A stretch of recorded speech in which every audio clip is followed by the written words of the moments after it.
कि विद्युत रासायनिक श्रेणी में सबसे अधिक प्रबल अपचायक व आक्सीकारक है। तो जब हम क्या किए थे, विद्युत रासायनिक श्रेणी पढ़ा रहे थे तो बताए थे कि जिसके E0 का मान सबसे कम होगा, यानी जिसके मानक इलेक्ट्रोड विभव या मानक अपचयन विभव का मान सबसे कम होगा, वो क्या होगा, प्रबल अपचायक होगा। और जिसके E0 का मान सबसे अधिक होता है वो क्या होता है, प्रबल आक्सीकारक होता है। तो देखिए यहाँ पे किसी तत्व को देकर नहीं पूछ रहा है, इसलिए इसमें जो सब विद्युत रासायनिक श्रेणी में जो सबसे प्रबलतम अपचायक होंगे उनका नाम लिखेंगे, और जो सबसे प्रबलतम क्या होंगे, आक्सीकारक होंगे, तो उनका नाम लिखेंगे। तो प्रबलतम अपचायक तो आपको दिया हुआ है कि लिथियम होता है, लेकिन प्रबलतम आक्सीकारक नहीं दिया गया है। प्रबलतम आक्सीकारक नहीं दिया गया, लेकिन आपको बताया गया है। तो प्रबलतम अगर आपको लिखना होगा यहाँ पे आंसर में, तो क्या लिखेंगे, प्रबलतम अपचायक। प्रबलतम अपचायक इक्वल टू क्या होगा बाबू, लिथियम। क्या होगी, लिथियम। अब प्रबलतम आक्सीकारक कौन होगी, फ्लोरीन। कौन होगी, फ्लोरीन। प्रबलतम आक्सीकारक इक्वल टू हो जाएगी आपकी फ्लोरीन। ठीक है। नेक्स्ट क्वेश्चन कह रहा है कि 25 डिग्री सी पर lithium / lithium ion, barium / barium ion, sodium / sodium ion तथा मैग्नीशियम / मैग्नीशियम आयन के मानक आक्सीकरण विभव दिया गया है। मानक अपचयन विभव नहीं दिया गया है। ये क्या है आपका, मानक अपचयन विभव है। इसमें क्या कर रहा है, मानक आक्सीकरण विभव दिया गया है, जो क्रमशः लिथियम के लिए है +3.05, बेरियम के लिए है +2.75, सोडियम के लिए है +2.71 तथा मैग्नीशियम के लिए है +2.37। ठीक है, कर रहा है। तो इसमें प्रबल आक्सीकारक होगा। तो चूंकि आप मानक अपचयन विभव पढ़े हो, आक्सीकरण विभव नहीं पढ़े हो, इसलिए पहले आक्सीकरण विभव को किस में कन्वर्ट कर देंगे, अपचयन विभव में कन्वर्ट करेंगे। तो कौन कौन है, एक तो आपका क्या है, लिथियम है / लिथियम आयन दिया हुआ है। ठीक है, जिसका आक्सीकरण विभव कितना है, आक्सीकरण विभव वो आपका दिया हुआ है +3.05। ठीक है। और उसके बाद बेरियम / बेरियम आयन है, जिसके लिए आपको दिया है +2.75। सोडियम / सोडियम आयन का दिया हुआ है +2.71। और लास्ट में आपको मैग्नीशियम / मैग्नीशियम आयन का दिया हुआ आक्सीकरण विभव +2.37। सब किसमें है, वोल्ट में है। इसको अपचयन विभव में कन्वर्ट करिए। अपचयन विभव में कन्वर्ट करने के लिए सिर्फ साइन को बदल दिया जाता है। क्या कर देते हैं, साइन को बदल देते हैं। अगर अपचयन विभव दिया है, आक्सीकरण विभव में परिवर्तित करना है, तो क्या करेंगे, साइन बदल देंगे। अगर आक्सीकरण विभव दिया है तो अपचयन विभव में क्या करेंगे, साइन को बदल देंगे। तो ये पॉजिटिव है तो बदलेगा तो क्या हो जाएगा, निगेटिव। 3.05, ये क्या हो जाएगा, -2.75, और ये आपका हो जाएगा -2.71, और लास्ट वाला हो जाएगा -2.37। ठीक है, वोल्ट। अब आपको जब अपचयन विभव में इसे कन्वर्ट कर लिए और बताना क्या है, प्रबल आक्सीकारक। क्या बताना है, प्रबल आक्सीकारक। तो प्रबल आक्सीकारक कौन होता है, जिसके E0 का मान अधिक होता है। जिसके E0 का मान अधिक होता है। तब आपको इस चारों वैल्यू में देखना है किसके E0 का मान सबसे क्या है, अधिक है। देखिए इन चारों वैल्यू में सबसे बड़ा नंबर निगेटिव साइन के साथ कौन किसका है, लिथियम का है। तो हमने कल बताया था कि निगेटिव साइन के साथ यदि नंबर क्या होता है, बड़ा होता है, वैल्यू सबसे कम होती है, वैल्यू क्या होगी, कम होगी। अगर निगेटिव साइन के साथ क्या होता है, नंबर क्या होता है, छोटा होता है, तो क्या होती है, वैल्यू जो होती है वो कैसे होती है बाबू, बड़ी मानी जाती है। क्या होती है, बड़ी मानी जाती है। मानो -1 से बड़ा छोटा कौन होता है, -5 होता है। -5 से छोटा कौन होता है, -10 होता है। इन सबसे बड़ा कौन हो जाएगा, 0 हो जाएगा। इनसे बड़ा 0 से बड़ा 1 हो जाएगा, 2 हो जाएगा। यानी माइनस साइन के साथ यदि नंबर जितना बड़ा होगा उसकी वैल्यू उतनी छोटी होती है, और प्लस साइन के साथ नंबर जितना बड़ा होता है उसकी वैल्यू उतनी अधिक होती है। तो सबसे बड़ी वैल्यू देखिए, बड़ी नंबर आपको निगेटिव साइन के साथ किसकी दिख रही है, लिथियम की। यानी यह प्रबल आक्सीकारक इन चारों में से नहीं होगा। फिर 2-3 ऐसे हैं जिसका क्या है, -2 -2 दिया है, -2.75 है, -2.71 है। और तीसरा जो है वो -2.37 है। इन दोनों में 7 है, इसमें क्या हो रहा है, 3 हो रहा है। यानी यह वाला नंबर सबसे छोटा हो रहा है। और जब निगेटिव साइन के साथ नंबर छोटा होता है तो उसकी वैल्यू क्या होती है, सबसे बड़ी होती है। और हमको ज्ञात क्या करना है कि किसके E0 का मान सबसे अधिक है। तो इसमें चारों में से सबसे अधिक E0 का मान किसका हो रहा है, मैग्नीशियम का हो रहा है। इन चारों में प्रबल अपचायक कौन हो जाएगा, सॉरी प्रबल आक्सीकारक कौन होगा, प्रबल आक्सीकारक जो होगा वह होगी आपकी मैग्नीशियम स्लैश मैग्नीशियम आयन। कौन होगी? Magnesium slash magnesium ion. और यही आपका आंसर भी होगा कि इन चारों वैल्यू। बस आपको परीक्षा में जब भी बैठना है, अगर ऐसे क्वेश्चन आते हैं परीक्षा में, एक एक नंबर वाले में ऐसे क्वेश्चन, चाहे एमसीक्यू में, सिर्फ आपको देखना होगा कि किसके ई नाट का मान सबसे अधिक है। जिसका अधिक होगा वो आक्सीकारक होगा, और जिसका क्या होगा, ई नाट का मान कम होगा, वो क्या होगा? अपचायक होगा। क्या होगा? अपचायक होगा। अब लास्ट क्वेश्चन का प्रारूप जो है रोज से अलग दिखाई दे रहा है। कह रहा है कि कॉपर सल्फेट के विलयन में आयरन डालने पर विलयन का रंग परिवर्तित क्यों हो जाता है? ठीक है, तो देखिए बाबू, कह रहा है कि कॉपर सल्फेट के विलयन में किसको डालते हैं? थोड़ा सा और बढ़ा लेते हैं, परिवर्तित क्यों हो जाता है? जबकि सिल्वर को डालने पर विलयन के रंग में कोई परिवर्तन नहीं होता है। कोई परिवर्तन नहीं होता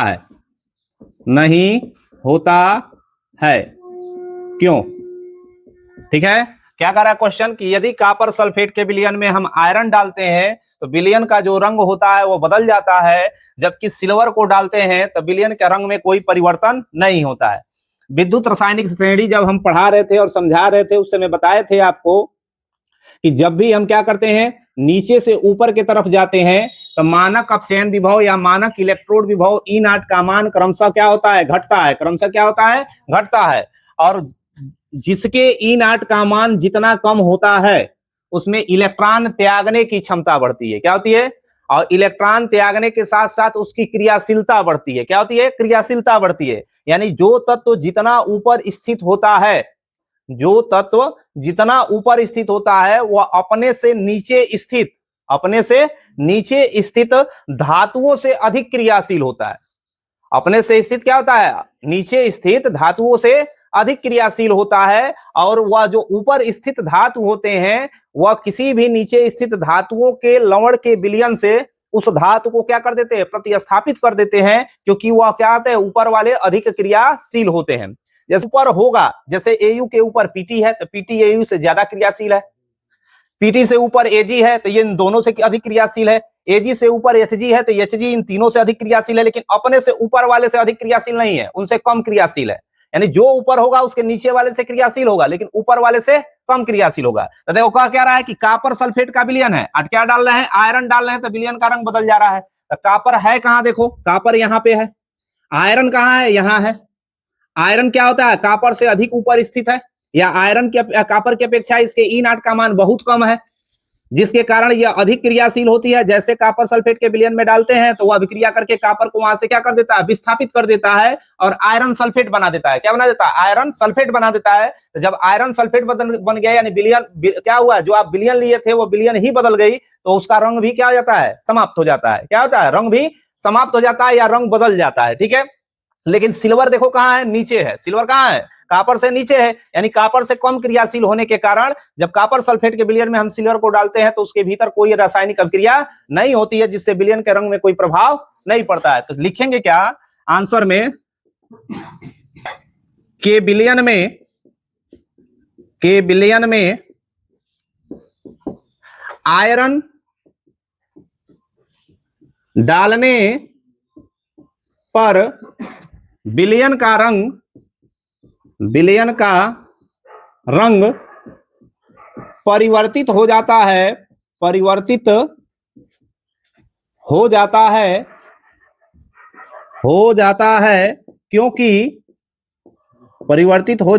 क्योंकि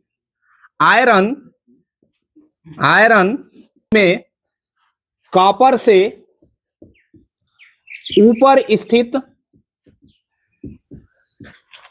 होता है, जिस कारण यह कॉपर से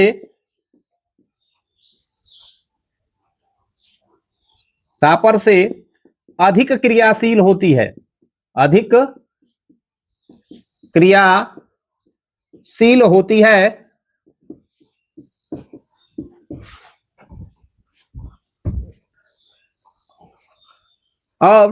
क्रियाशील होती है। और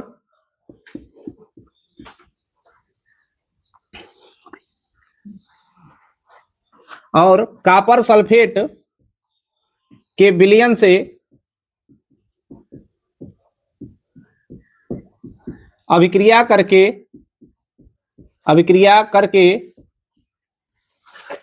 आयरन सल्फेट यानी FeSO4 में बदल जाती है। इसलिए विलयन का रंग परिवर्तित हो जाता है, परिवर्तित हो जाता है।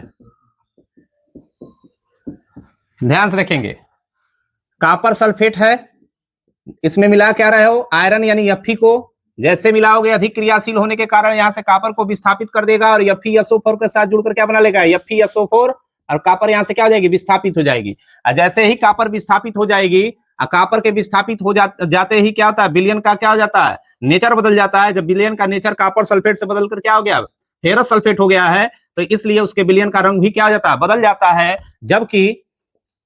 जबकि सिल्वर मतलब Ag विद्युत रासायनिक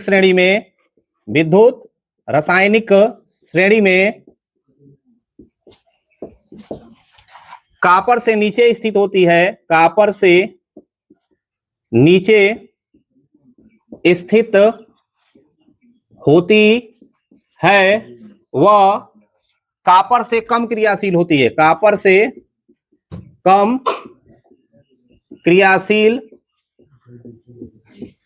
होती है, जिस कारण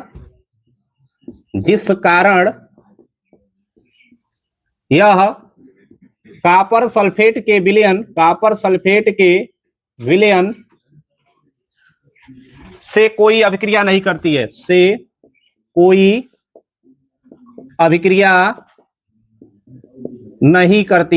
नहीं करती है।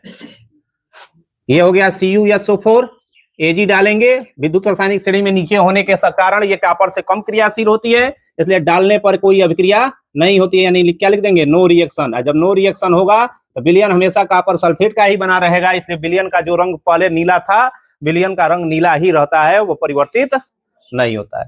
नोट कर लो। क्वेश्चन क्या कर रहा है कि जिंक को सल्फ्यूरिक अम्ल में मिलाने पर वह हाइड्रोजन गैस को विस्थापित कर देती है, जबकि कॉपर को मिलाने पर ऐसा नहीं होता है, क्यों? तो रासायनिक श्रेणी में तुम चलोगे तो विद्युत रासायनिक श्रेणी में चलोगे तो देखोगे कि जिंक जो होता है हाइड्रोजन से ऊपर स्थित होता है, और हाइड्रोजन से ऊपर स्थित होने के कारण जिंक जो होता है हाइड्रोजन की अपेक्षा अधिक क्रियाशील होती है। इसलिए जिंक को जब सल्फ्यूरिक अम्ल में डाला जाता है तो वह क्या करती है, सल्फ्यूरिक अम्ल से अभिक्रिया करके यहाँ से हाइड्रोजन गैस को विस्थापित कर देती है, जबकि वही कॉपर जो है वह हाइड्रोजन के नीचे स्थित होती है, और हाइड्रोजन के नीचे होने के कारण यह हाइड्रोजन की अपेक्षा कम क्रियाशील होती है, और कम क्रियाशील होने के कारण यह सल्फ्यूरिक अम्ल से अभिक्रिया नहीं कर पाती है, इसलिए हाइड्रोजन गैस को विस्थापित नहीं कर पाती है। जिंक विद्युत रासायनिक श्रेणी में हाइड्रोजन से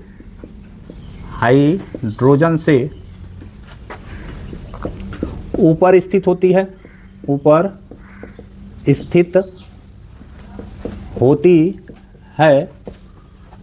अतः यह हाइड्रोजन से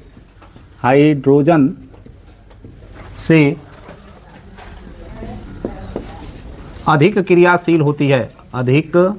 क्रियाशील होती है, हाइड्रोजन से अधिक क्रियाशील होती है।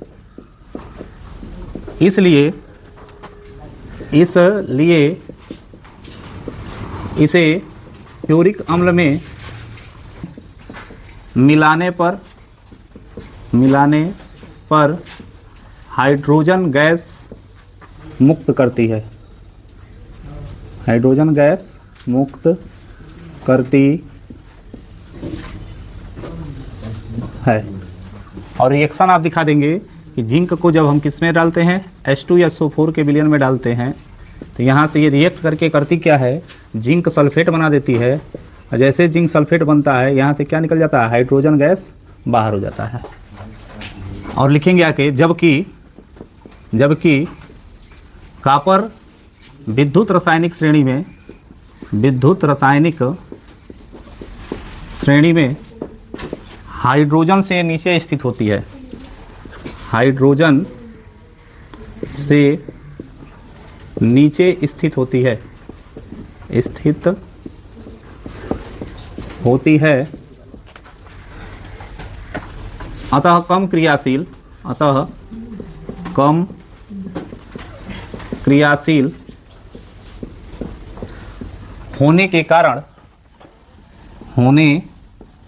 कारण सल्फ्यूरिक अम्ल से हाइड्रोजन गैस को मुक्त नहीं करती है, या विस्थापित लिखा है तो लिख लो, हाइड्रोजन गैस को विस्थापित नहीं कर पाती है, गैस को विस्थापित नहीं कर पाती है, कर पाती है। और रिएक्शन होगा कि जो आपकी कॉपर होगी जब H2SO4 से रिएक्ट करेगी तो नो रिएक्शन दिखाएगी, कोई अभिक्रिया इसमें नहीं होगी।